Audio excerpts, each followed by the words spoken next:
There we go. We've started recording. That's a good start. I want to begin this morning just with the scripture. It's very well known to us, but hopefully I can give us some more insights into something very familiar with us. The beginning of the Bible, Genesis chapter 1 and then into the start of chapter 2. I'm not going to read the entire creation story. I'm just going to read the beginning of it, the end of chapter 1 then as the conclusion, because we know what happens in between, and then into chapter 2. So it opens like this. In the beginning, God created the heavens and the earth. The earth was without form and void, and darkness was over the face of the deep. And the Spirit of God was hovering over the face of the waters. And then, of course, we see a series of 6 days as God creates life and order. And in the end it says this, and God saw everything that he made, and behold, it was very good. And there was evening and there was morning the sixth day. So that's Genesis 1, 1-2, and then verse 31. Then into chapter 2. Thus the heavens and the earth were finished, and all the host of them. And on the seventh day God finished his work that he had done, and he rested on the seventh day from all the work that he had done.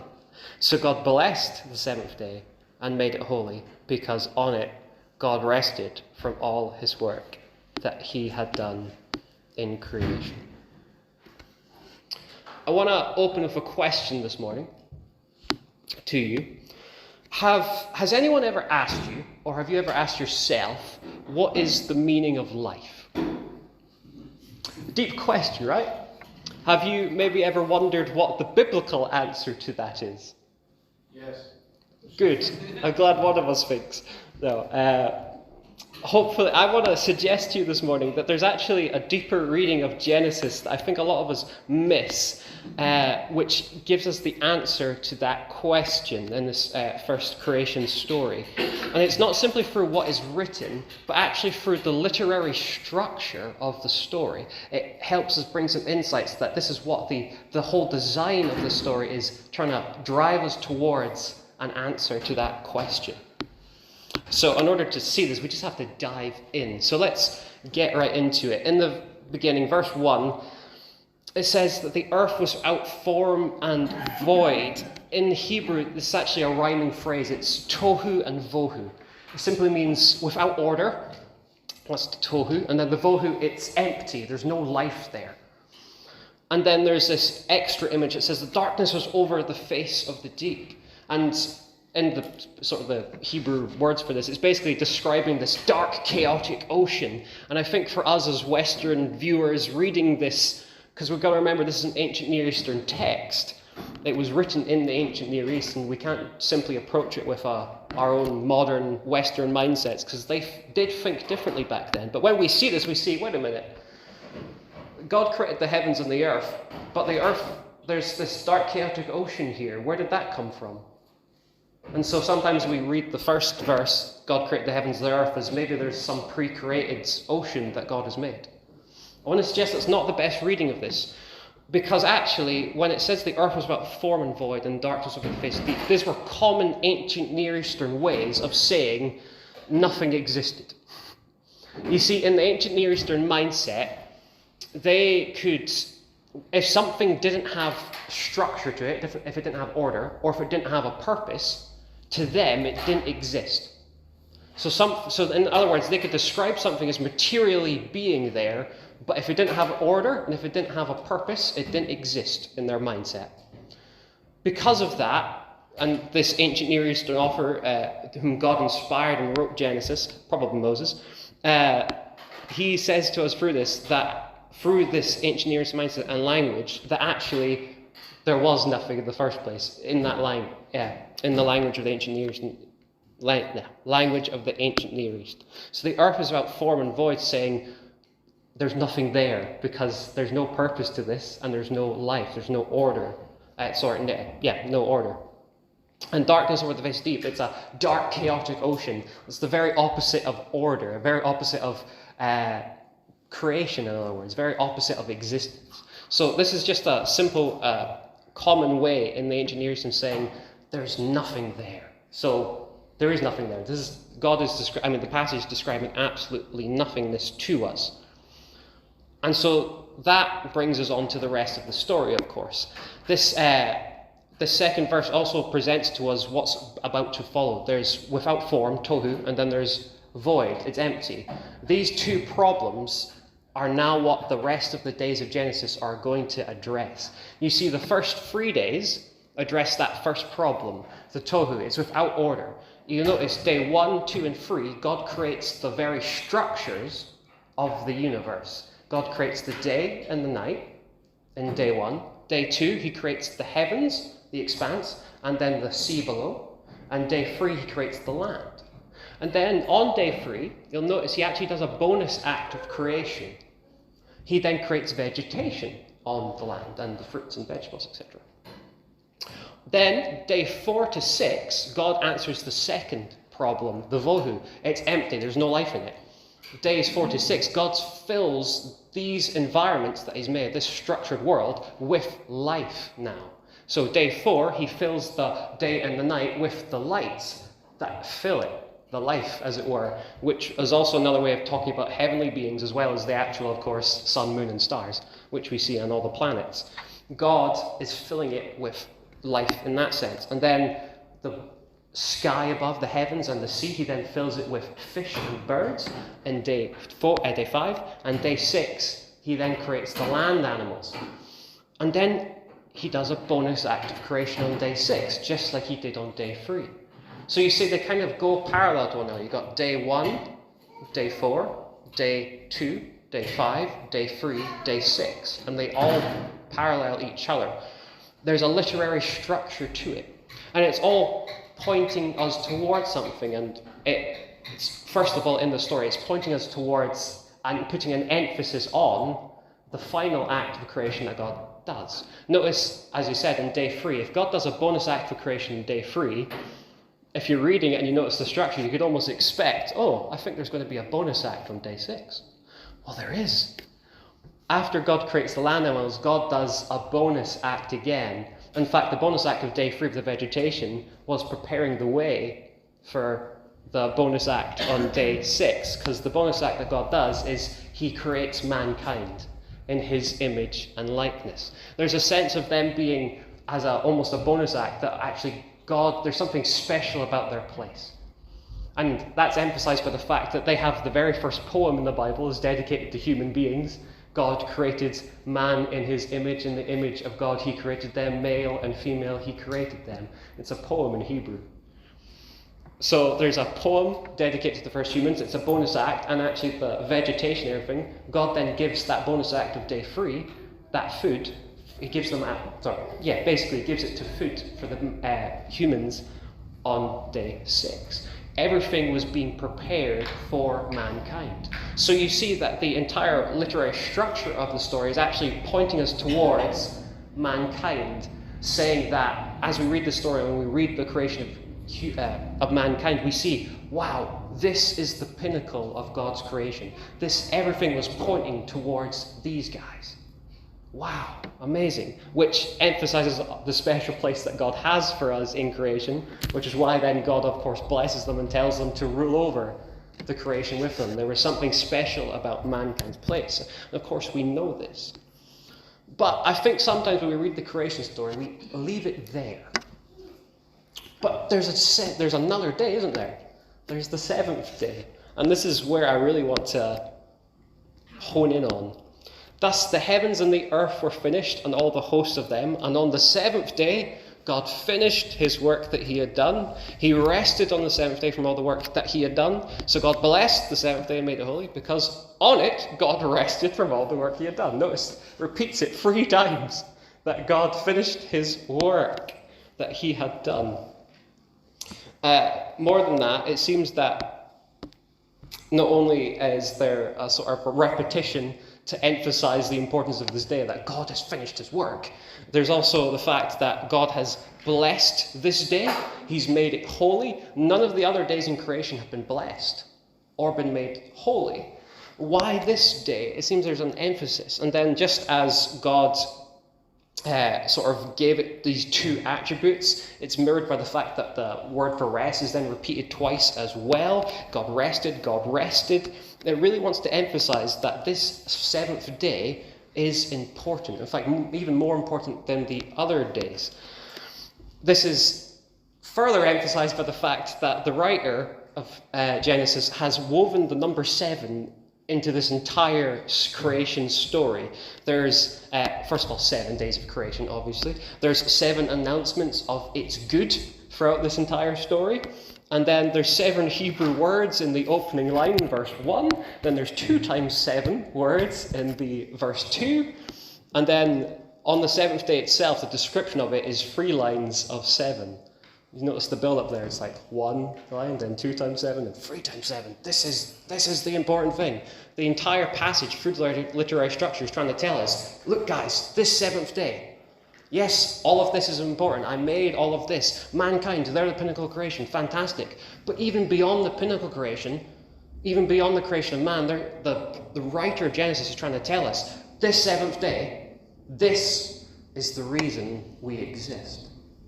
This is the answer to the meaning of life, in other words. This 7th day is the goal of creation, you could say. The entire passage is trying to point us towards this 7th day. So what's so important about the 7th day? What does it mean that God rested? What does it mean that God's blessed it? What does it mean that God's made this day holy? Well, let's dive in. So, first of all, what does it mean that God rested on this 7th day? Now, it doesn't mean that God's tired, does it? I mean, sometimes people, I remember my atheist friend coming up to me and says, oh, look, God rested. That means God gets tired. I'm like, what are you on? No, it doesn't mean that God gets tired. The Hebrew word Shabbat, where we get the word Sabbath from, it can simply mean to cease from working. And that's exactly what it's happening in the context. God saw everything that he had made, and he says, behold, it was very good. And then it says, it goes into the Sabbath, so God rested on the 7th day because he had finished the work he had done in creation. It repeats that 3 times, remember. He had finished the work, he had finished the work, he had finished the work. There's a sense that God's resting here is not simply I'm really tired now. You know, sometimes when you get home from a long week of work and you just collapse into your bed, like Jordan did last night. He worked till 2 in the morning. It was a very long day for him, so bless him for being here this morning. He definitely needs a Sabbath. But it's not that kind of rest. It's the kind of rest where once you finish creating something, there's a sense of, you're satisfied. What's the last thing God says when he's finished everything? Behold, it was very good. Only after he created man as well, and then saw mankind in the context of all creation, he said, this is very good. There's a sense that God's rest here is a sense of delight in his creation. God is taking joy in it. His resting, this activity of rest in the context of the story is saying, wow, this is good. I love this. This is fantastic. I am delighting in this creation and everything that I made. I'm delighting in human beings. And of course, what's the first thing we see God doing in the next story after the Sabbath? Of course, there's a zoom in chapter 2 of the creation of man and woman, which is obviously on the 6th day. What's the first thing we see after the man and woman, which is probably during this idea of the 7th day? God's walking in the garden in the cool of the day with mankind. So God's not doing nothing, but he's walking with mankind, isn't he, in the garden? He's in his creation. And that's the other interesting fact about this idea of rest. Apparently this word rest, and I have it on good authority, is actually used for God when he dwells within the temple. God rested in the tabernacle, God rested in the temple. There's a sense of God dwelling there. So when it says God rested here, there's a sense of God actually dwelling within his creation, like the entire creation and cosmos is his temple. I think Isaiah actually talks about that in one of his prophecies in Isaiah 64 or something. One of the later Isaiah chapters, that not even heaven and earth can contain God, and yet, he's filling all of it, all of creation. God is dwelling in his creation. Well, this then brings us on to, why did God set this day apart? So, it says it's made holy. So holy just simply means to be set apart. And usually in the context, it's things that are set apart for God. Things are set apart for God because God himself is the set apart one, meaning that he is completely and utterly unique from everything else in creation. One, because he's the creator of everything, as we see in the creation story, and two, he's just the source of all goodness and everything else and life. So God is utterly and completely unique. There's no one like God. We know this. That's what it means for God to be holy. So when something is set apart and made holy, it's this idea it's set apart for God, the one who is holy. So if we are holy, it means we're set apart for God. If stuff in the tabernacle or the temple, when it says they were set apart, they're holy, it's because they were set apart for the service of God, who is holy.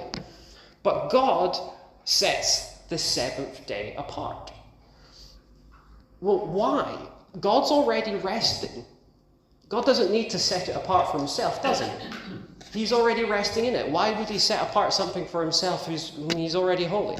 For something to be set apart other than God, it means that it's for someone else.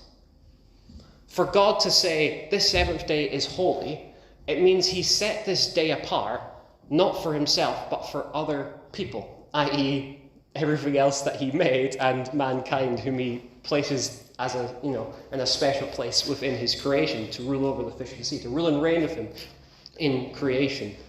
So God has set this day apart not for himself, but for us. We'll come back to that. Okay, what does it mean that God blessed this day as well? When you're reading this story, this is the very beginning of the Bible, you come across these strange words like bless. Like, what does bless even mean? Well, the only way to find out is to actually read it in context, the way it's first used. And of course, the first instances of blessing are in the creation story. We see that God blessed the fishes of the sea and the birds of the air to be fruitful and multiply. And then the second blessing is used as God blesses mankind and tells them to be fruitful and multiply.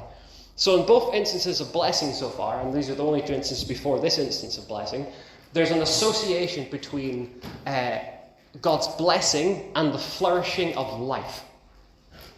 God blesses, be fruitful and multiply. There's a sense where as God blesses, his own life overflows and allows his creatures to flourish as well. There's an overflow of God's life into his creation. So blessing has this association of flourishing life. As I said, notice that this is the only day within creation that is blessed within itself. Before this, only creatures within the creation were blessed. But now God has blessed this day in particular. This seventh day is blessed. Why? Because if we live within this day, because remember God set it apart for us, he's saying that this is the key to life. This is the key to a flourishing life, the life that you were always meant to live, the life that God created us for, because the entire story, remember, is pointing us towards the seventh day. He's saying that this is the reason, because this day is blessed. If you live within this day of God's rest, you will live a flourishing life. You will live the life that God intended you to live. Remember, Jesus says, I came that you may have life and have it in abundance. This is, I think, honestly what he's referring to. He's referring to this blessed Sabbath day. Well, that's all good and all, but how are we meant to live within this day, you may ask? Well, I want to point out a curious detail in this story. Notice that this day doesn't end. Every other day in creation it says there was evening and there was morning that day. This is the first day in creation where it just says God rests on the seventh day. That's it. There's no end to this day. And you may think I'm just pulling cobbywobbles out of thin air, but I'm actually not the first one to interpret this passage this way. We have someone within the very New Testament who interprets this passage this way. The writer of the Hebrews, in Hebrews chapter 4, quotes Genesis chapter 2, the Sabbath day, and he says, look, God's resting, and this day hasn't ended, which means God is still resting. Therefore, there remains a Sabbath rest for God's people. That's what the writer of the Hebrews to say in Hebrews chapter 4. Do read that passage after this sermon, by the way. Great homework once you hear all of this. Hebrews, end of chapter 3 to Hebrews 4. Read that passage. It's fantastic. But there remains a Sabbath rest for God's people. Why? Because God has not finished resting. This day has not ended. You could call it even the eternal Sabbath, because God hasn't ended it. It's still going on even today, as the writer of the Hebrews will argue. There remains a Sabbath rest for God's people because God has not stopped resting. So if God has not stopped resting, this day lasts forever, and it remains for us to be a part of. And remember, God has set this day apart for us. He's made it holy. That means we can be a part of this day, and this day is blessed. It's how we live a full, flourishing life. Well, he's saying, and the story is saying that, okay, this Sabbath day is the goal of creation. This is why we exist. This is the answer to the meaning of life. So let's unpack that, shall we? What does it mean to enter into God's rest? If this day is set apart for us to enter into, and it's still around for us to enter into God's rest, what does it mean to enter into God's rest? Well, first of all, what is God doing as he's in his rest? As I said, what it means for God to rest is to take delight in his creation. He's not doing nothing. He's not kicking up his feet. He's not falling asleep. He's not tired. He's delighting in the work that he had done. Behold, it was very good. Then God rested. God's delighting in his creation. So to enter into God's rest actually means to enter into God's delight for you. And God's delight for me, and God's delight for his creation. To enter into God's rest is about experiencing God's utter joy in your existence.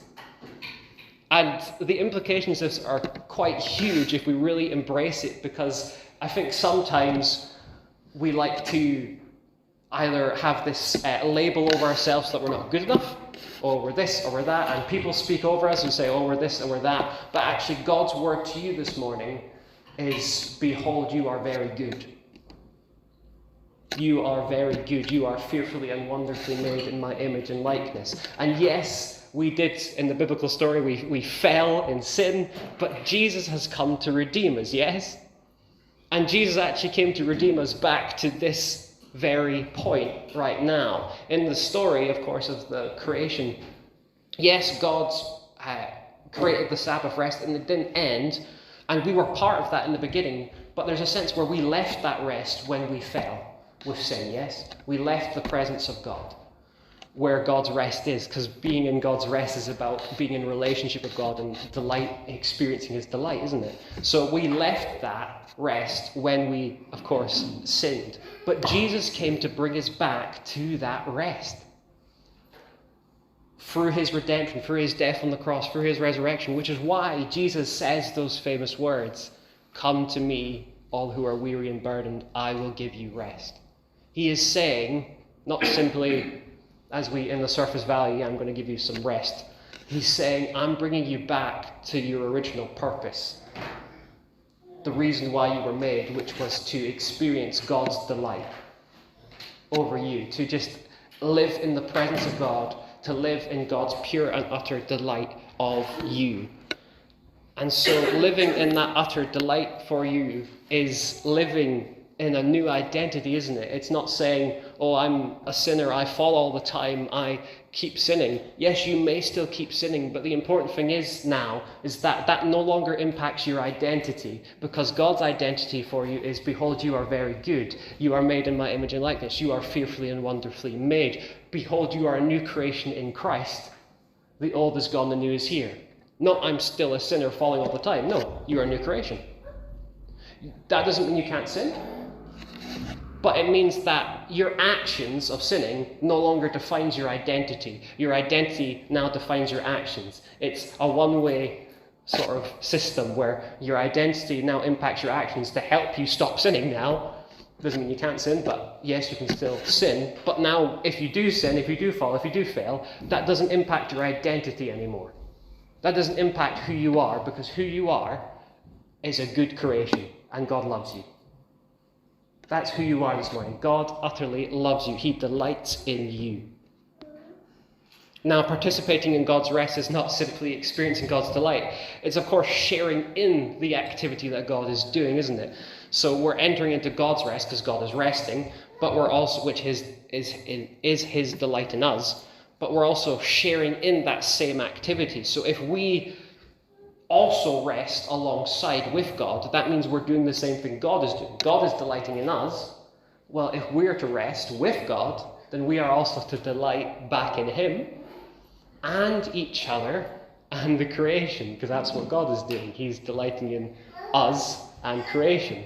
So we should delight back in God who made us, who delights in us, and each other and creation. And that is actually the simple answer to the meaning of life. The biblical answer is enjoy life with God, enjoy life with one another, and enjoy life in this world that God has made. That is it. God made you for joy. In other words, there's actually a Christian neuroscientist who actually discovered, just through studying the brain, that our brains are wired for joy. We're literally built for joy. Like our own hardware of our bodies is built for joy. And the scripture is telling us we're built for joy. I'm pretty sure that, they align for a reason, because God made us. We are made for joy. That's exemplified in the first Sabbath command, of course, as well, the fact that we are to also participate in this idea of rest. In Exodus chapter 20, in God's first, in the Ten Commandments, of course, God tells the people of Israel to keep a Sabbath day, don't they? Doesn't he? So we're to keep the Sabbath rest. What are they meant to do on the Sabbath? Well, the idea there is that, of course, if they're working 6 days a week, if you're always working, you're always working. You're not really thinking about, I'm just working. The whole idea of when you stop working, what is there left? What's left is God. Day set apart for God, isn't it? The Sabbath. Each other, because we're doing it together, and the creation that we're doing it in, the context. We're living in this creation that God made. That's all that's left on the Sabbath. It's as Helen said in her story when she participated in the Jewish Sabbath. They were rejoicing and singing and dancing. That is rest. So to rest, to experience that rest, and this is what the people of Israel were to do, it was to say, hey, let's enjoy this life that God has made. Now, the reason God instituted the Sabbath, of course, in the first place in the command, was to point back to the original creation. It was to point back to that Sabbath day, because at this point in the biblical story, when God commands the people of Israel to keep the Sabbath day, of course, mankind has left the garden, haven't they? They've left the presence of God. And God is now trying to re-establish a community of people on the earth for him. So when God tells them to keep the Sabbath, it's because they have left that eternal Sabbath, which is still going on. But God, by telling them to keep the Sabbath day, is trying to say, look, I want you to have one day off a week, so the actual practice of Sabbath, to remind you, to recalibrate, this is not why, so I don't just exist for work. I don't just exist for doing things all the time or being things to other people. I exist for God's pleasure, and I exist to enjoy this life that God has given me.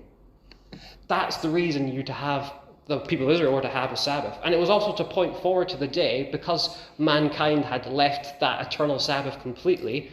It was pointing forward to the day when all of creation and all of mankind would once again be part of that eternal Sabbath. So the actual practice of Sabbath and keeping a Sabbath day is based upon what I call the principle of Sabbath in creation, an eternal Sabbath. The eternal Sabbath comes first, and that eternal Sabbath we can still live in today, because through Jesus we are restored to relationship with God. We are brought back into the rest of God. And if we're in the rest of God, we can live by that eternal Sabbath all the time, even if we're working. But that doesn't mean we don't do any work.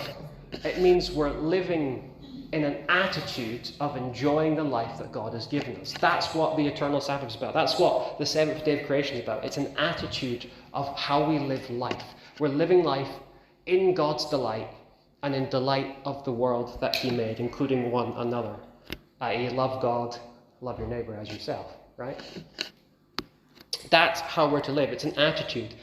And so the actual practice of Sabbath, which is important to keep, by the way, The reason we should have a practice of Sabbath, even as Christians today, outside the law, is one, because God has established it in creation before the law, right? So which means it is applicable to all of us. And no one can actually work 7 days a week and not get tired and burnt out. So there's a physical reason for having a practical, an actual Sabbath. Because no one can work that long and not get tired out. We do need a day off, like an actual day off of no working, as much as we can do it. Not in a legalistic sense, but it's just we need a day off to rest. But when we have that day off, it's to recalibrate ourselves, to remind us, yes, I live for God's pleasure and his delight, and to enjoy this life with him. And that's the meaning of life, everyone. Let's pray. Lord Jesus, I thank you for your life in us. I pray that you would give all of us your Sabbath rest this morning. Thank you, Lord, for your words. Come to me, all who are weary and burdened. I will give you rest. For my heart is humble and gentle and holy. Take my yoke upon you, and you will find rest for your souls. For my yoke is easy and my burden is light. Lord, let us find that rest in you this morning. In Jesus' name. Come and find rest in God this morning, everyone. Enjoy the pleasure of God that he has for you, and enjoy life with one another. And of course, we look forward to the day when, as our life ends, we enter into that eternal Sabbath completely, where we're just in the utter presence of God, enjoying his life forever and ever. Amen.